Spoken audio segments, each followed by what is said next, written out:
TV Fortaleza, a emissora da Casa do Povo.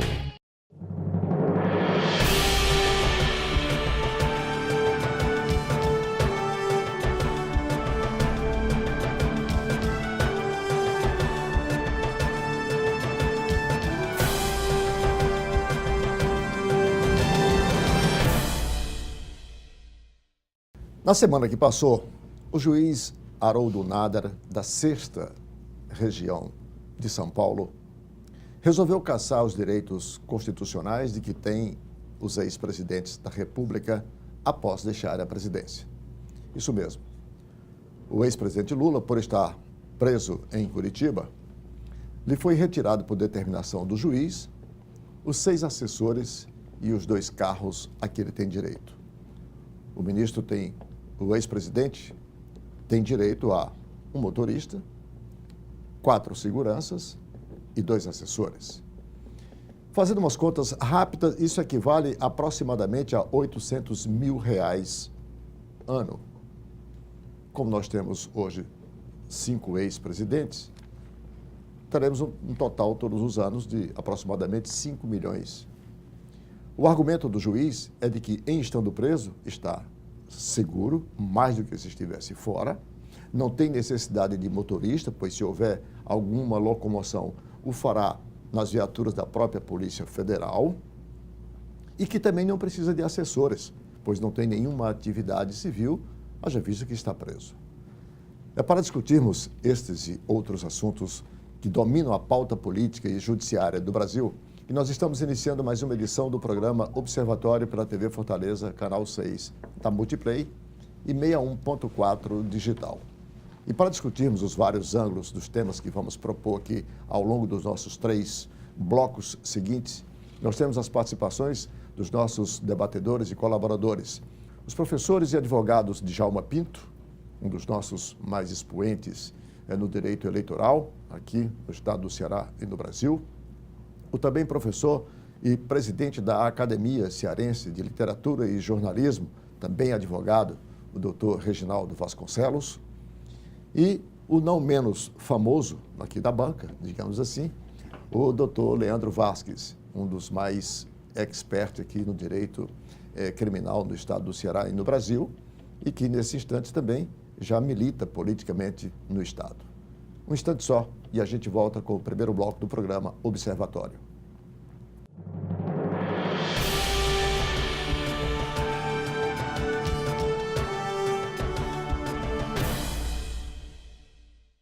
A Câmara Municipal de Fortaleza não para de trabalhar pela população da nossa cidade. E para que você fique sempre por dentro do nosso dia a dia, temos vários canais de comunicação. Confira o que acontece na Câmara pelo site e pelas nossas redes sociais, como Facebook, Instagram, YouTube, TV Fortaleza e Rádio Fortaleza.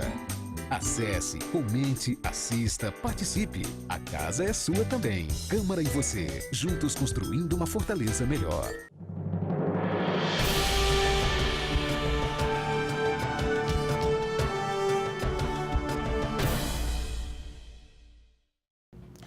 Estamos de volta com o primeiro bloco do programa Observatório pela TV Fortaleza, canal 6 da Multiplay. Para você, assinante que ligou agora, o programa recebe hoje as participações dos nossos colaboradores, os professores Leandro Vasques, Reginaldo Vasconcelos e Djalma Pinto. E eu vou começar o programa com o tema objeto do editorial de abertura, que foi sobre essa decisão tomada pelo juiz Haroldo Nader, da 6ª Vara da Justiça Paulista, cassando, portanto, chamemos assim, ou suspendendo, acho que fica melhor a palavra, os direitos previstos em lei que se atribui a todo ex-presidente da República. O presidente Lula é o primeiro ex-presidente que nós temos preso, processado, preso e respondendo a outros processos. E o juiz entendeu que não faz sentido manter essa despesa para o erário a quem já está devidamente protegido, portanto, em segurança, porque está preso, está sob a responsabilidade do Estado brasileiro pela Polícia Federal, a quem não tendo nenhuma atividade civil, portanto, não há necessidade de ter assessores e muito menos veículos. Esse é o argumento que fundamenta, inclusive, a decisão do juiz. Como eu estou diante aqui de 3 jurisconsultos, aqui eu não poderia deixar de pedir uma avaliação dos senhores, até para que o nosso assinante possa efetivamente avaliar qual é o fundamento de uma decisão como essa, porque a defesa do ex-presidente Lula já contra-argumenta que vai recorrer, porque o juiz não teria, digamos, dentro das suas atribuições, competência para cassar algo previsto em lei, né, pela presidência da República. Então, vou começar aqui. Doutor Leandro Vasques. Bem, pois não, satisfação, Arnaldo, voltar aqui ao programa e a essa qualificada bancada. Veja, o direito, ele é edificado, né, em 2 pilares, né, que é a pilar da lógica e a do bom senso. Bem, e se existe uma legislação que prevê a possibilidade de um ex-presidente da República se valer de motorista, de assessoria, né, enfim, de segurança, há uma lógica nisso, há uma razão de ser, né, que é a preservação, né, da proteção de um ex-chefe de Estado, né, que, por alguma razão, a legislação brasileira entendeu razoável, providencial essa medida.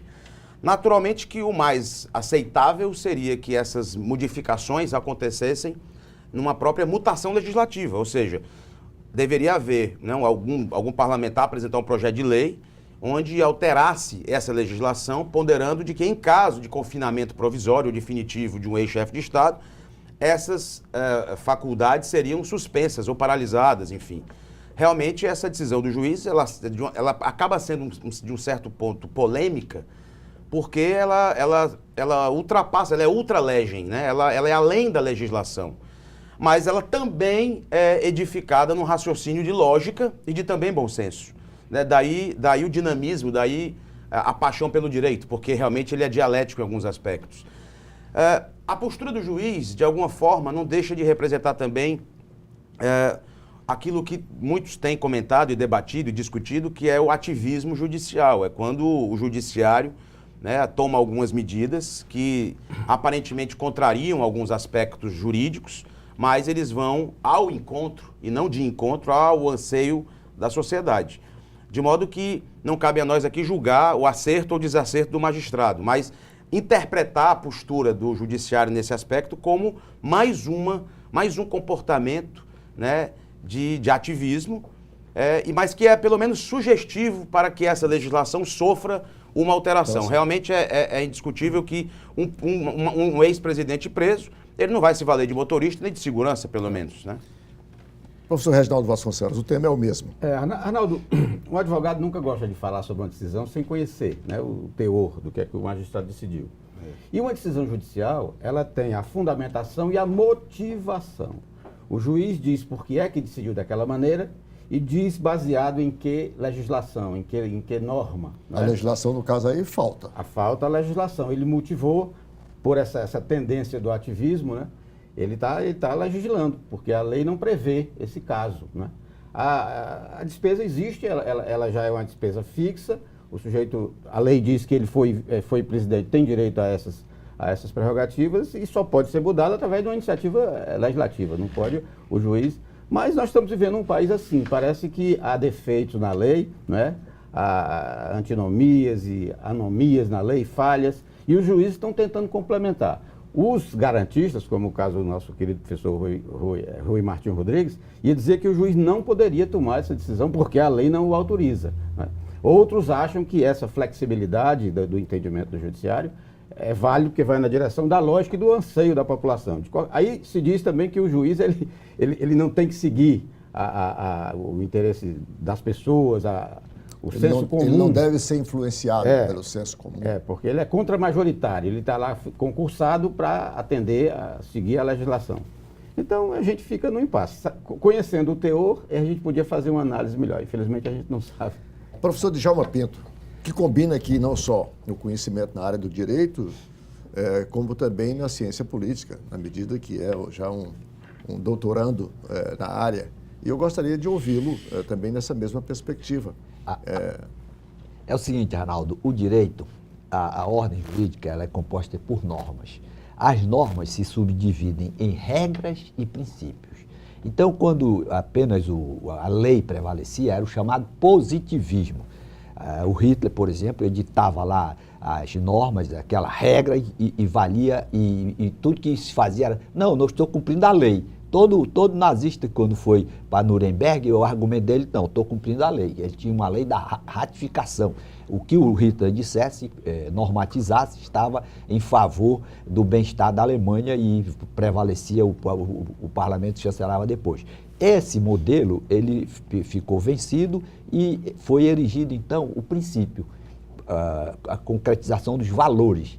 Entre esses valores estão a razoabilidade e a proporcionalidade, que é o que o professor chama de lógica. Então, no caso aí, realmente, se você for seguir a lei, ele tem que ter esses direitos preservados. Mas o problema é que o Brasil consagra também o princípio da razoabilidade, da proporcionalidade. Existem as forças normativas dos princípios, que tem cada princípio tem a mesma carga de efetividade. Então, claro, se o cidadão está confinado, está sob a guarda do Estado que mantém e que zela pela sua preservação, pela sua integridade, o juiz usou o princípio da proporcionalidade para adotar essas providências. O que é triste, é muito realmente o legislador brasileiro jamais se preocupou com isso, porque o legislador brasileiro, ele convive ou até ele estimula a impunidade e jamais houve a preocupação de se chegar a uma situação em que um presidente da República viesse a ser encarcerado dentro do Estado Democrático de Direito.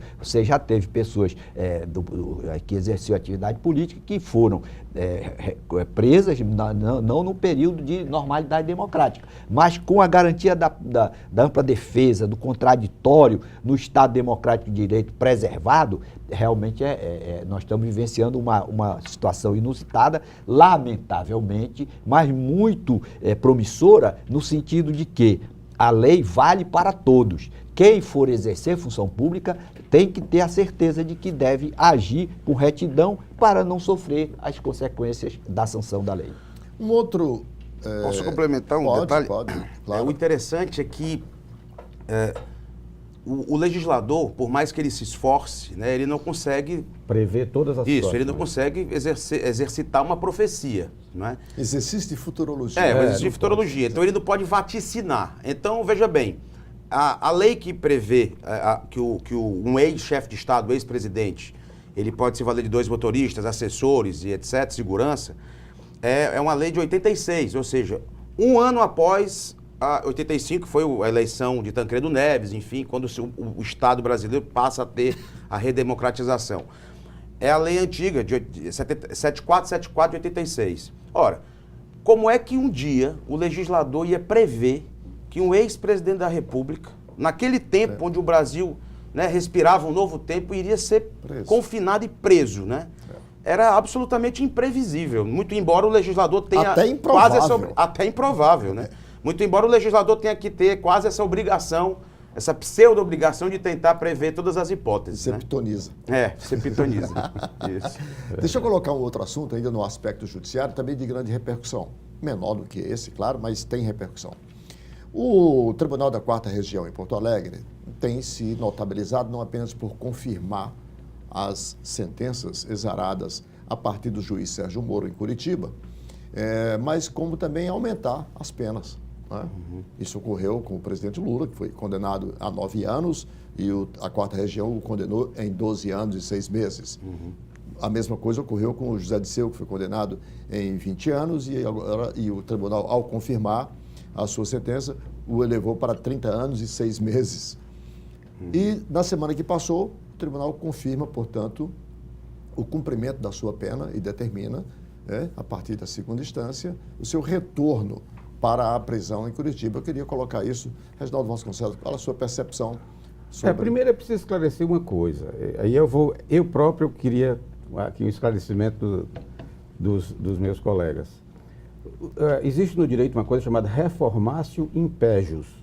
Você recorre e o tribunal não pode piorar a sua situação, só pode melhorar. Então, esse aumento de pena, segundo eu entendo, deve ter sido pedido pelo Ministério Público, não é? Isso. Mas isso não se comenta. O juiz só aumentou a pena do Lula... Porque houve um pedido. Porque o Ministério Público tinha pedido. Então, ele acatou o pedido, porque o tribunal por si só não pode aumentar porque achou não é? Acima do que o juiz deu, estou certo? Isso, perfeito. Mas isso eu não tinha ainda esse esclarecimento. O Ministério Público deve ter pedido e prevaleceu, né, o pedido do Ministério Público.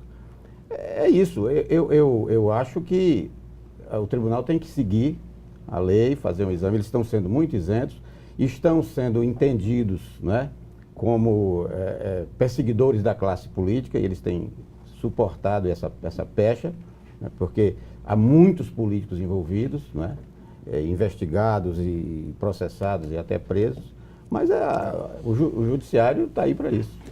Coincidência ou não, mas cumpre pena a partir da segunda instância, né?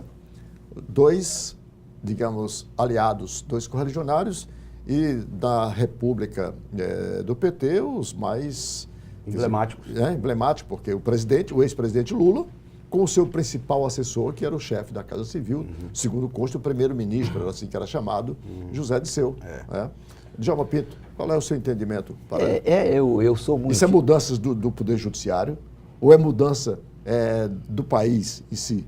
Né? É uma predisposição para aplicar a lei penal para todos. Infelizmente, o Brasil ele tem uma cultura de impunidade.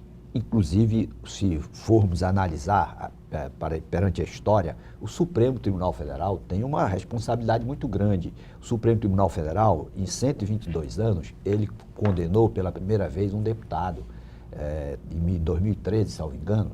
Então, aquela sensação de impunidade que veio se perpetuando no transcorrer da nossa vida republicana, ela veio desaguar agora com uma nova geração de magistrados que realmente ficaram incomodados com essa perpetuação da impunidade. O cidadão vai para o poder, faz todo tipo de irregularidade. Você tem, por exemplo, no Supremo Tribunal Federal, o Renan Calheiros, 15 processos denunciados lá, em que ele é denunciado, Jader Barbalho, Romero Jucá e tantos outros. Então, durante muito tempo, essa sensação, a certeza da impunidade prevaleceu. Tanto que o presidente Lula e o Eduardo Cunha, diversos outros, Sérgio Cabral, tinham certeza de que jamais seriam alcançados pela sanção. Por isso é que eles atuaram de forma muito desordenada e em descompasso com a lei. Para bem do Brasil, houve uma deliberação de pessoas comprometidas com a execução da legislação penal, assegurada a ampla defesa. Houve a condenação, não tem prova, o acervo de prova é realmente inquestionável, a história vai comprovar que há uma exuberância até de prova documental, testemunhal, pericial, enfim, está sendo aplicada a sanção. O que a sociedade exige, Arnaldo, é que seja para todos, para o mais humilde como para a maior autoridade. E a partir disso, nós teremos uma reconstrução da República com mais impessoalidade. Bom, a produção já me informa que a gente tem que encerrar esse primeiro bloco. Eu quero deixar para o segundo bloco, e aí eu volto com o professor Leandro, um tema que me ocorre nesse momento a partir do raciocínio feito pelos senhores. Quando se aplica a lei em quaisquer das situações, se espera, a partir dessa sanção, o efeito pedagógico que ela possa trazer, né, para a sociedade, para o conjunto da sociedade. No caso do Brasil, nós temos peculiaridades que negam, portanto, essa teoria. Vejamos.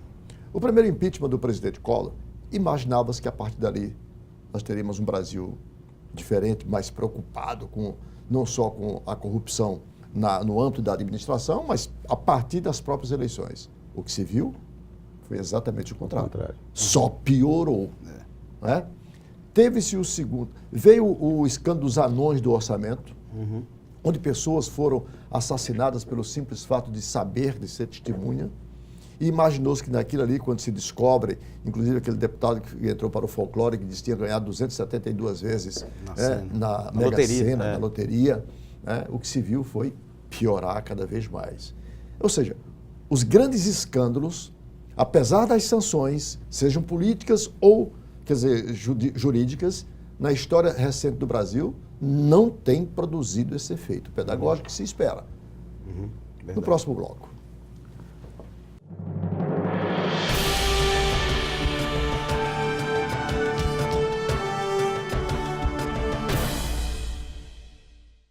A Câmara Municipal de Fortaleza não para de trabalhar pela população da nossa cidade. E para que você fique sempre por dentro do nosso dia a dia, temos vários canais de comunicação. Confira o que acontece na Câmara pelo site e pelas nossas redes sociais, como Facebook, Instagram, YouTube, TV Fortaleza e Rádio Fortaleza. Acesse, comente, assista, participe. A casa é sua também. Câmara e você, juntos construindo uma Fortaleza melhor. Quando fiquei sabendo que tinha tuberculose, imaginei, é o fim. Mas logo descobri, tuberculose tem cura. Se parar o tratamento, a doença pode voltar, mais forte. Família, amigos, profissionais de saúde, todos juntos contra a tuberculose. É bom saber que eu não estou sozinho. Em caso de tosse por mais de 3 semanas, procure uma unidade de saúde. Pode ser tuberculose e o tratamento precisa ser feito até o fim. Amigos, o período de chuva está chegando em Fortaleza e precisamos nos preparar para combater o mosquito Aedes aegypti. Então, vejam agora as dicas do Dr. Drauzio Varela para cada um de vocês. Faça a sua parte. Não deixe água parada. Olhe no ralo do banheiro, no potinho do animal de estimação, nos vasos de plantas e mantenha a caixa d'água e a lixeira bem fechadas. Juntos vamos vencer o mosquito. Uma campanha da Prefeitura de Fortaleza e de todas as famílias.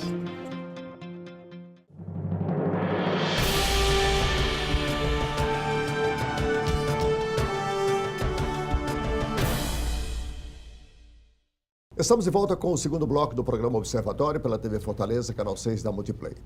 Para você, assinante que ligou agora, o programa tem hoje as participações dos nossos debatedores, os professores Djalma Pinto, Reginaldo Vasconcelos e Leandro Vasques. Discutimos, no primeiro bloco,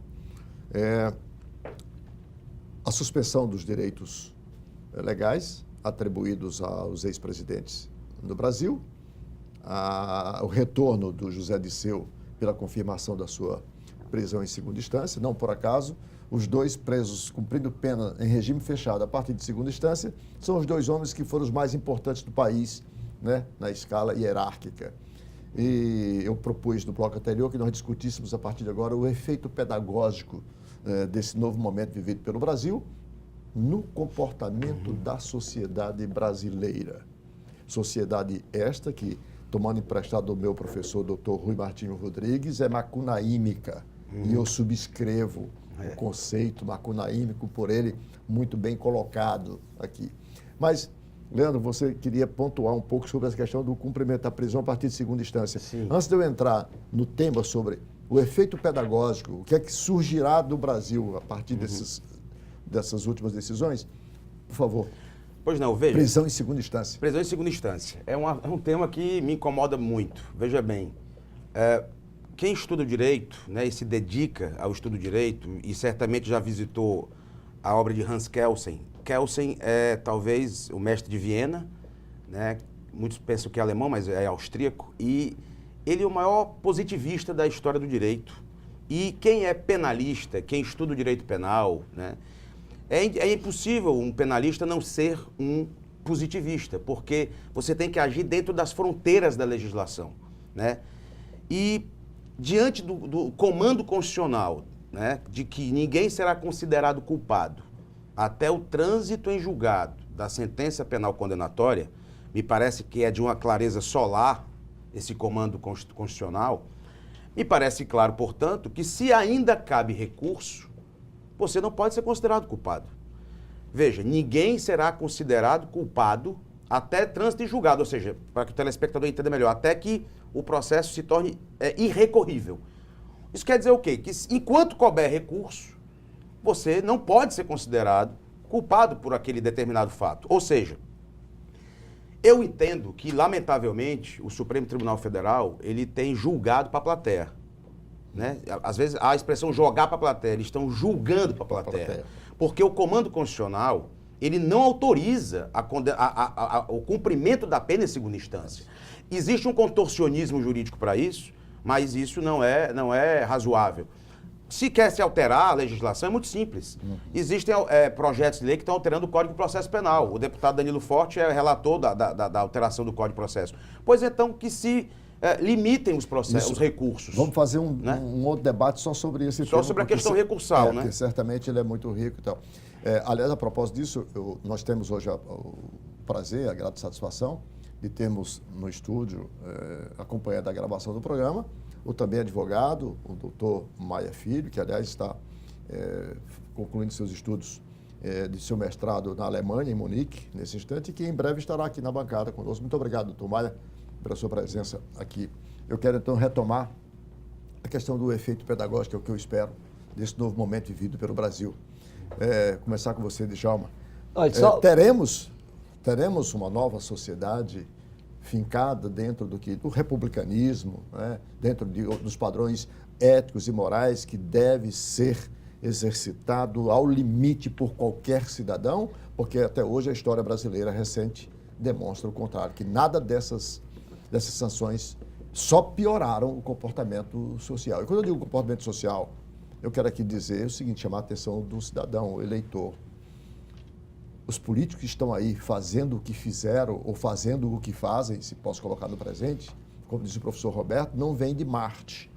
O que fizemos com o nosso voto ao longo dessas 16 eleições? Nós temos aí 30 anos de democracia, completando agora, como votamos a cada 2 anos, portanto, nós vamos para a 16ª eleição. Aliás, vamos para a 17ª, porque Maria Luísa Fontenelle, as eleições para prefeito de capitais ocorreu antes da promulgação da Constituição. Vamos, na verdade, para a 17ª eleição direta. Né?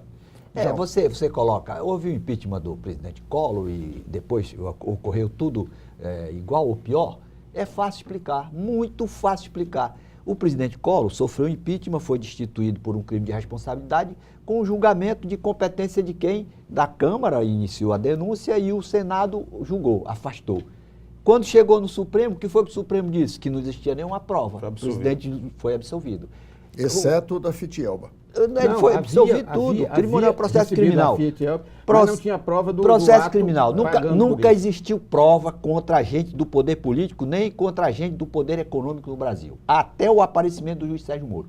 Aí você coloca também os anões do orçamento, assaltaram o orçamento da República. Quem foi condenado? Ninguém. O Congresso afastou, caçou lá e tal. Houve apenas a sanção. O diretor-geral da Câmara, o assessor técnico da Câmara... Matou a mulher, mas matou a mulher. Bateu a mulher, mas foi inclusive. condenado porque matou a mulher, não foi porque assaltou lá, não. Qual foi o anão do orçamento que foi preso por uma condenação do Supremo Tribunal Federal? O que foi que aconteceu ao longo do tempo? Criaram uma súmula, 394, salvo engano, dizendo que quando o cidadão terminava a sua função naquele cargo que ensejava o foro por prerrogativa de função, ele tinha que continuar. Quando chegou na hora de julgar, com base na súmula, revogar a súmula. Conclusão, os agentes do poder político nunca suportaram sanção. E sem sanção, não há desestímulo para a prática do crime. Isso é César Beccaria, isso é elementar em qualquer civilização. Então, então a diferença é essa, que agora está ocorrendo a sanção sobre esses poderosos. E não só sobre os agentes do poder político, mas também sobre os agentes do poder econômico. Aí você vai ver agora o empresário que vai participar dessas fraudes, ele vai pensar 3 vezes, porque ele sabe que o carro da Polícia Federal pode chegar na casa Será que dele. vai? Essa é a lógica que funciona, por exemplo, em Roma. Deixa eu só dizer aqui uma coisa, sem querer lhe interromper, mas já lhe interrompi. Os fornecedores dos mais vários tipos de produtos e serviços para o Estado brasileiro em suas 3 instâncias, federal, estadual e municipal, continuam sendo, eu não diria achacados, mas a eles as propostas dos jeitinhos continuam. Elas não acabaram. Fácil explicar. Porque você, por exemplo, agora acabaram com o foro por prerrogativa de função. Todo mundo vai para a primeira instância. Vai ser a solução? Talvez não. Porque se não existir juiz comprometido com a aplicação da lei, com a impessoalidade, o que é que vai acontecer? O prefeito vai cometer crime, não vai ser punido, o tribunal não vai se manifestar de forma a aplicar a lei com isenção assegurada ampla defesa, aí é possível que essa criminalidade continue. Você só vai ter um Brasil diferente quando o cidadão mais rico e o mais pobre tiver certeza de que ele vai sofrer a sanção. Agora, só pedindo todas as vênias do professor Leandro, em relação à prisão na segunda instância, realmente a Constituição consagra a presunção de inocência até o trânsito de julgado da decisão penal condenatória. Mas a mesma Constituição autoriza a prisão em flagrante ou a prisão temporária, sem condenação. Então você agora, o que foi que o Supremo fez? Uma interpretação sistemática para dar efetividade à lei penal. Qual era a história do Brasil? O processo passava 20 anos, havia prescrição e não havia efetividade da pena. Professor Reginaldo, para o professor Djalma Pinto, este novo tempo vivenciado pelo Brasil é realmente novo. Ou seja, ele espera que, em razão dessas sanções que estão alcançando agora, não só os poderosos da política, mas os poderosos também do setor do capital, isso terá o efeito pedagógico que se espera no comportamento geral da sociedade. O professor Djalma Pinto tem esta visão bastante otimista, inclusive para uma sociedade, repito, macunaímica como a nossa, né? E para o que se acontece, o que se denuncia ainda hoje. Basta ver que dia sim e outro também, o Ministério Público no estado do Ceará, por exemplo, tem denunciado, tem afastado prefeitos, vereadores, presidente de comissão de licitação. Por quê? Então, ou seja, as sanções estão ocorrendo e concomitantemente os crimes também. Professor Reginaldo, qual é a sua perspectiva? Bem, eu acho muito limitado o poder dissuasório dessas punições, Arnaldo, porque o mundo delitivo ele se reorganiza. Eu acho que o sistema político, precisava haver uma reforma política, né? Porque o sistema ele favorece esse tipo de coisa. Você vê que era possível as empresas empreiteiras do governo contribuir com campanhas políticas. Isso era um absurdo. Mas eles arranjam uma maneira, mesmo a pena de morte, que é a pena capital, já se constatou que ela não tem o efeito dissuasório que se esperava onde ela é aplicada. Então é preciso o sistema coibir de uma forma. O nosso sistema político, nós aqui, você fala da qualidade do voto. Talvez nenhum de nós jamais votou em quem queria. A gente votou em quem os partidos propôs. O partido decide, pega lá 4 sujeitos, esse sujeito aí você vai votar em quem eles querem. Você não vota em quem você quer, né? Tem que ser um camarada que esteja vinculado a partido e que o partido tenha aceito a candidatura dele. Então tudo isso está errado. Olha, você veja que os ministros dos tribunais superiores são indicados pela política, né? Pelo executivo.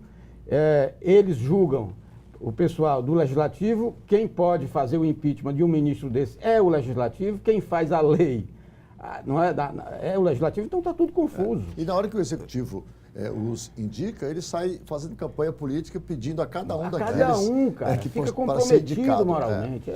Leandro, por favor. Veja, a questão eu concordo com o Reginaldo desse aspecto de que realmente tem que haver uma qualificação melhor da classe política.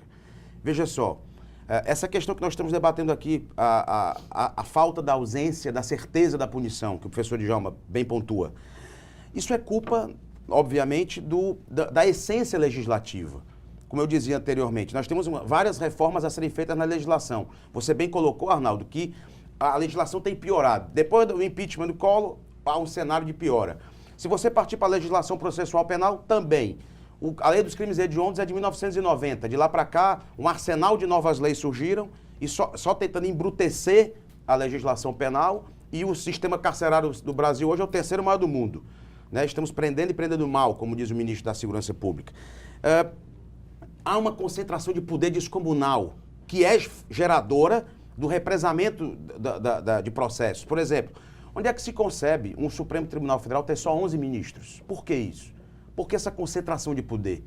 O STJ, que é o tribunal anterior, que ele tenta consolidar a jurisprudência do Brasil, recebe recursos especiais de todas as comarcas, tem 33 ministros. Mas o Supremo só tem 11. E ele recebe os recursos originários do STJ para ele. Então, há uma concentração também que provoca esse represamento e em última análise, provocador de impunidade. Por isso que você não tem políticos que só tem uma instância de tramitação e lá mesmo não se dá conta. Por quê? Porque os ministros supremos são poucos para também julgarem todos os recursos que são emanados das outras unidades federativas. Então, o sistema precisa ser corrigido. Né? Não só um enxugamento da legislação recursal, mas também uma nova reorganização do judiciário. Né? Porque isso tem gerado a impunidade justamente a falta de tramitação célere desses processos que têm sido comprometidos, né? É evidente que os sonhos é que movem, né, os homens. É a sua capacidade de sonhar e desses sonhos que ele venha a ter, a atitude diante da vida, né? E tudo isso está consubstanciado em a crença no homem. Sem a crença no homem, obviamente que a gente não vai chegar a lugar nenhum. Podemos acreditar que teremos uma sociedade diferente a partir desse referencial vivenciado hoje? Rapidamente, só para eu encerrar esse bloco, Djalma. Olha, em primeiro lugar...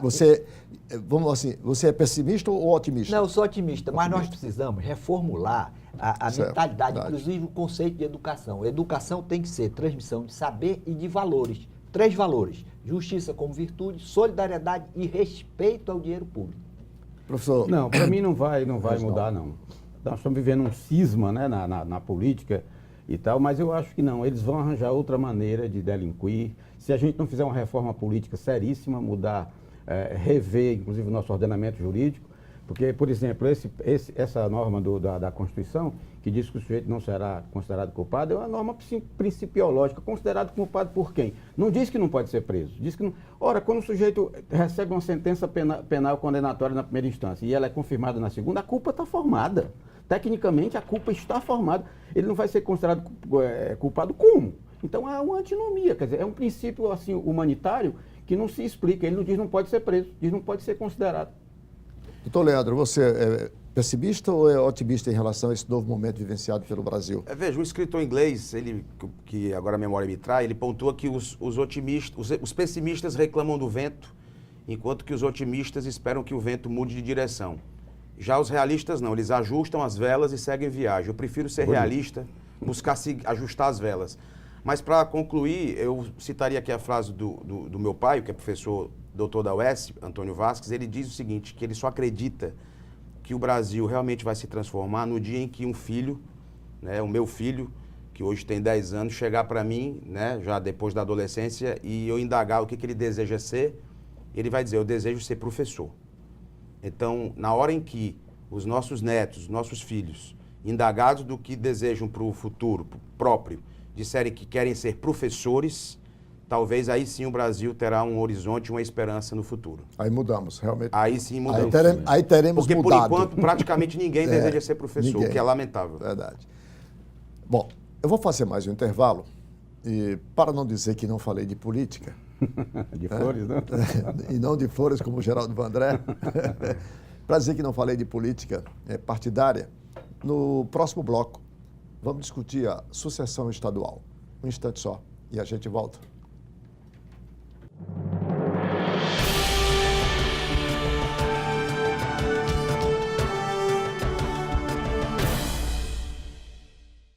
A Câmara Municipal de Fortaleza não para de trabalhar pela população da nossa cidade. E para que você fique sempre por dentro do nosso dia a dia, temos vários canais de comunicação. Confira o que acontece na Câmara pelo site e pelas nossas redes sociais, como Facebook, Instagram, YouTube, TV Fortaleza e Rádio Fortaleza.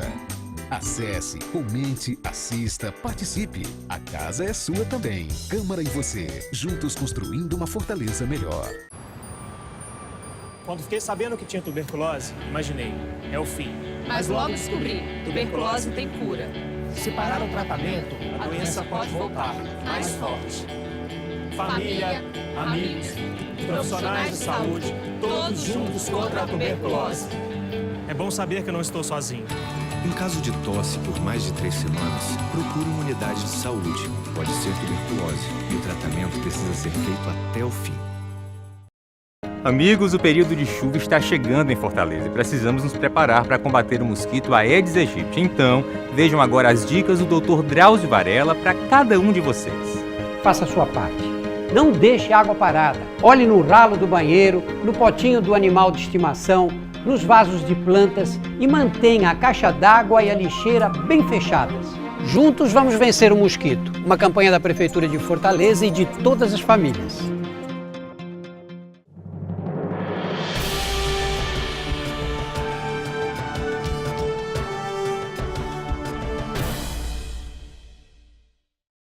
Estamos de volta com o terceiro e último bloco do programa Observatório pela TV Fortaleza, canal 6 da Multiplay. Para você, assinante que ligou agora, nós temos hoje as participações dos nossos debatedores convidados, os professores Reginaldo Vasconcelos, Djalma Pinto e Leandro Vasques. E com muito gosto, como diriam os portugueses, eu vou aqui apresentar mais uma obra do professor Djalma Pinto, essa que eu estou mostrando aqui agora. Olha a importância desse título: Cidade da Juventude, portanto, formação política para jovens. Essa preocupação com a formação política dos jovens, que eu corroboro da defesa que faz o professor Djalma, que devia começar já na escola, desde o ensino fundamental e médio, porque a juventude cresce alheia à política. E aos 16 anos, numa das fases extremamente importante e sensível da vida do jovem, ele já assume essa responsabilidade de votar, ainda que facultativamente, mas ele assume. E a presença do jovem na urna é bastante massiva, não é desprezível, não é insignificante. Só que ele o faz de forma alheia, porque o legado é péssimo. Ele nasce, cresce, forma até o primeiro voto só ouvindo falar cobras e lagartos para ser educado com o assinante sobre a política.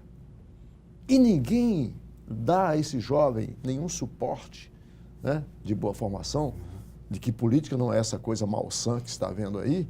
Então, Djalma, eu quero lhe parabenizar. Tá? Cidade da Juventude, formação política para os jovens.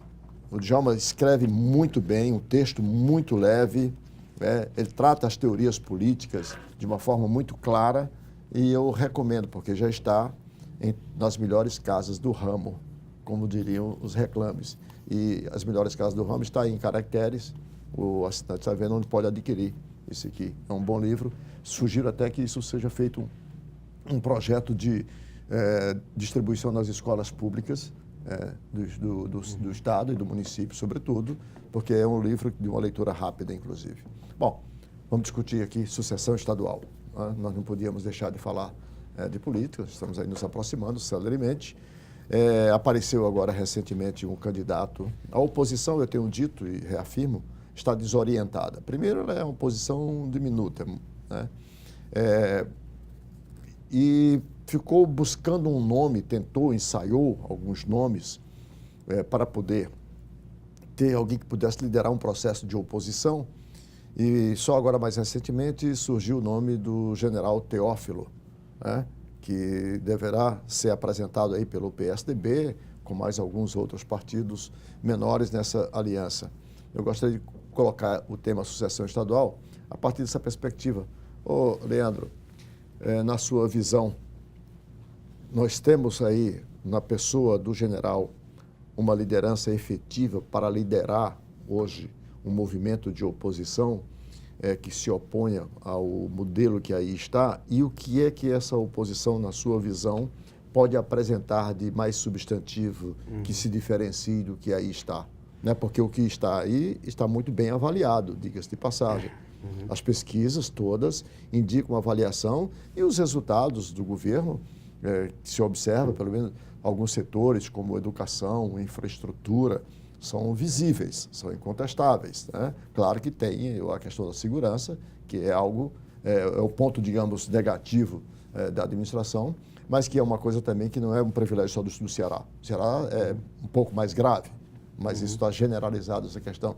Então, qual é a proposta que, na sua visão, que a oposição pode apresentar que possa liderar, digamos, esse movimento?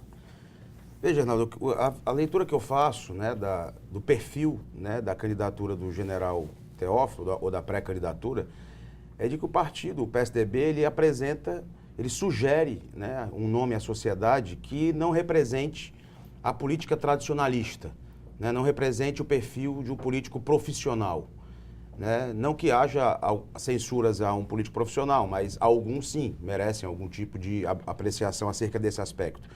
Então, o general Teófilo, ele surge como um nome nesse cenário onde a democracia perpassa por um momento muito sensível, né? Onde a ética se vê aí derretida, né? A moral desmoronada, a moralidade desmoronada dentro da política nacional. Então, eu acho que é o momento de se buscar resgatar alguns valores, né? Nós sempre aprendemos, e o professor Djalma já assistiu uma palestra onde ele faz essa avaliação, há uma diferença entre você precificar algo e você valorizar algo. Há diferença entre preço e valor, não é? A melhor herança nem sempre é o pai rico que deixa. Então, eu acho que os valores, né, que estão aí incutidos, íncitos à silhueta do general Teófilo, né, a disciplina, né, a ordem, a dedicação e principalmente o devotamento à nação, à pátria, eu acho que são símbolos que estão absolutamente sepultados nessa política tradicional, paroquiana, que é adotada hoje no Brasil, em vários rincões, em várias unidades federativas. Aliás, eu vou pegar nessa sua expressão, símbolos. É evidente que a oposição está mirando no símbolo que tem as Forças Armadas, que tem o Exército, a credibilidade dessa instituição. E foi nisso que as oposições miraram, digamos assim, para tentar construir essa candidatura. Professor Djalma, eu quero colocar para você. Entretanto, como analista político que somos, a gente sabe que esse símbolo, ele é, apesar da sua importância, mas ele é muito, digamos, pequeno, ele é muito menor do que o que a política está a exigir, né?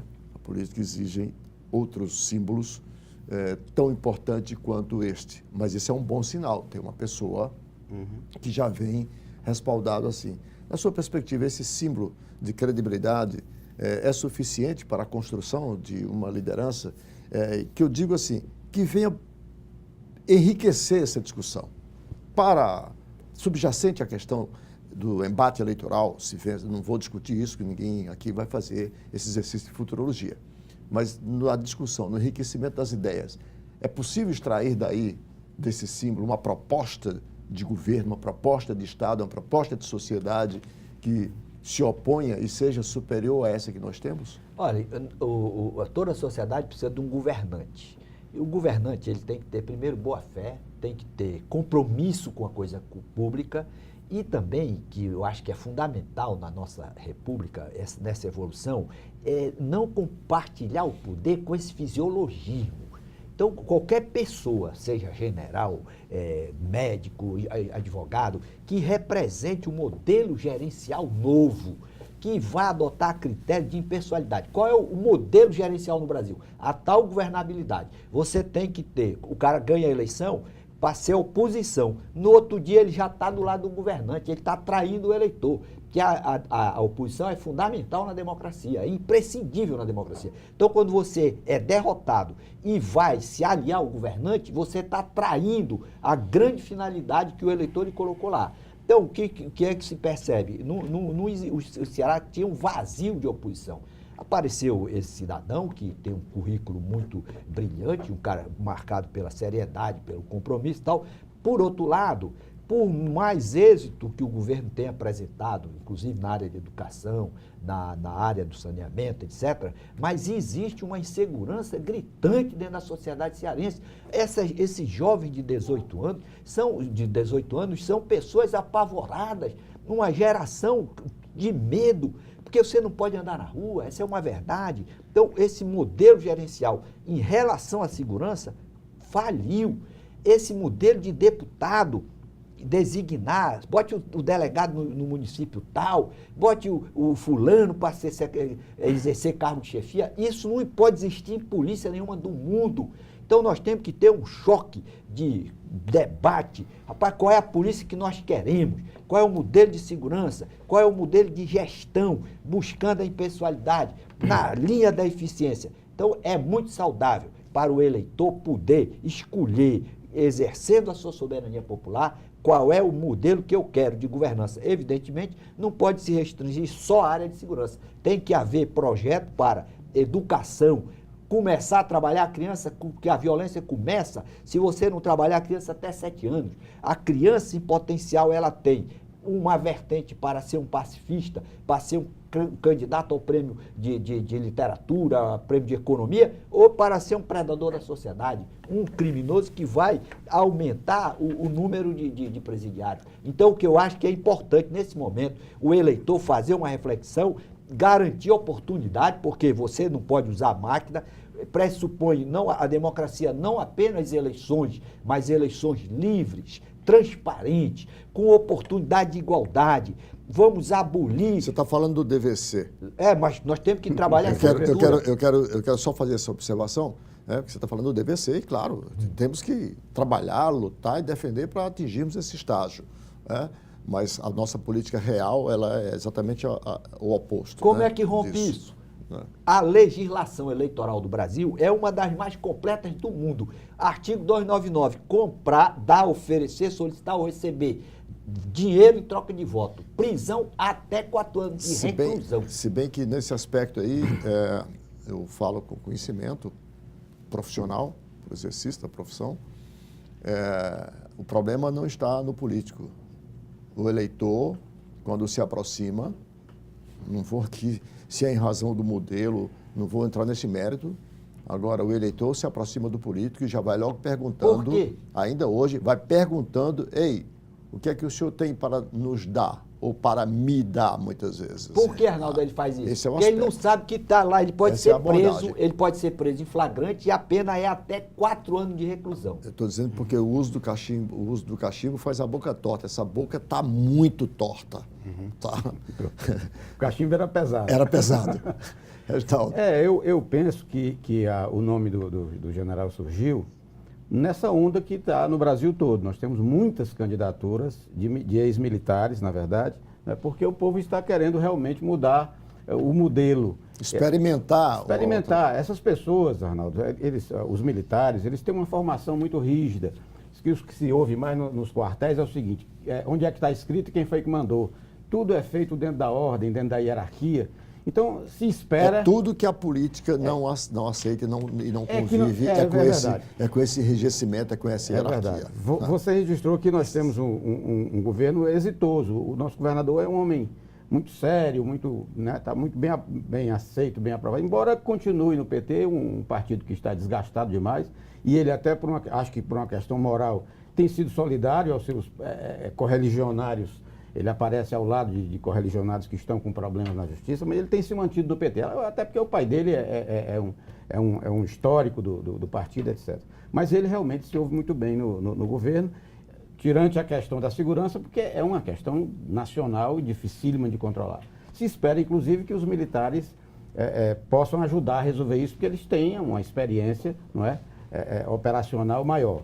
Agora, há um movimento da imprensa nacional contra as Forças Armadas no momento, escancarando denúncias, etc., para ver se contém essa tendência de colocar militares. Mas é preciso lembrar que esses militares estão se propondo ao poder através da democracia, não é? Não estão querendo dar golpe, então é preciso entender isso. Essa onda eu estou até interpretando que é buscando não estimular os golpistas, porque eles também estão aí e estão falando, porque a democracia permite que eles falem. É verdade. Tá? Então, eu entendo que essa angulação que a imprensa tem dado alertando sobre o militarismo, não é em relação aos militares que vão disputar democraticamente. Não é.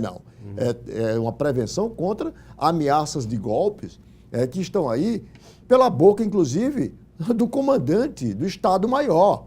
Não esqueçamos que há 15 dias, há 3 semanas, o comandante do Exército veio e fez, na véspera do julgamento do Lula, para se ele prender ou não, o que ele disse ali, em qualquer democracia do mundo, ele teria ido preso na mesma hora.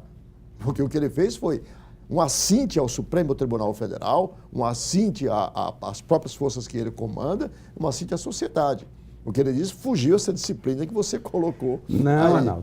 Eu acho ele protestou contra a boca torta que você se referiu. Agora, de fato, Arnaldo, nós precisamos compreender que esse movimento, né, essa movimentação, né, de alguns representantes das Forças Armadas na disputa democrática, eles buscam justamente oxigenar o ambiente. Isso porque é saudável, a democracia está precisando realmente de um novo fôlego. E é como se algumas representações, como o general Teófilo, que é uma grife de decência, enfim, representasse esse novo tempo. E eles se colocam à disposição para essas disputas. O fato é que nós estamos vivenciando, do meu ponto de vista, o pior momento para a sociedade brasileira nessa perspectiva da reconstrução de uma nova política. Porque nós estamos com um vazio de homens, de líderes, de liderança, que é uma coisa jamais vista nessa história. 270 deputados e senadores envolvidos com a prática de crimes denunciados ou indiciados no Supremo. E, se nós retroagirmos a 1988, eu insisto nisso, eu tenho dito isso nas palestras, nas aulas que ministro por aí, nós temos um estoque, estou chamando de estoque de homens, porque isso é mais pedagógico, é mais eficaz a linguagem. Nós temos um estoque de homens do nível de Tancredo Neves, Franco Montoro, Zé Richa, Ulisses Guimarães, né? Só para citar aqui os de maior visibilidade, assim, que a gente dizia assim, qualquer um desses que se assumir a liderança, o comando da nação, nos oferece uma certa segurança. Não é o que ocorre hoje, tá? Esse é um problema hoje, porque muito grave. Eram homens septuagenários, ou próximo a isso. 30 anos depois, esse estoque se exauriu porque todos morreram. E aí eu volto de novo. O que fizemos com o nosso voto? Não fomos capazes, em 17 eleições, 17ª agora, 30 anos de democracia, não fomos capazes de repor esse estoque. Quero dizer, eleger novas lideranças e consolidá-las. Arnaldo, só complementando. Esse estoque, ele existe fora da política. Sim. Existem perfis honrados, mas que não ousam ingressar porque o sistema é feito para se tornar hermético. Né? Então, tem uma responsabilidade cívico-eleitoral aí do cidadão que não se pode, de jeito nenhum, deixar de se reconhecer. A sociedade precisa fazer essa autocrítica, olhar para si, porque nós estamos próximos aí às próximas eleições, e votar com cuidado. Né? Sem dúvida. Bom, com essas colocações, agradecendo aqui aos senhores, professor Leandro Vasques, Reginaldo Vasconcelos e Djalma Pinto, como sempre, uma aula aqui multidisciplinar, aqui certamente, com o nosso convite a você, assinante, para o nosso próximo observatório. Muito obrigado e até lá.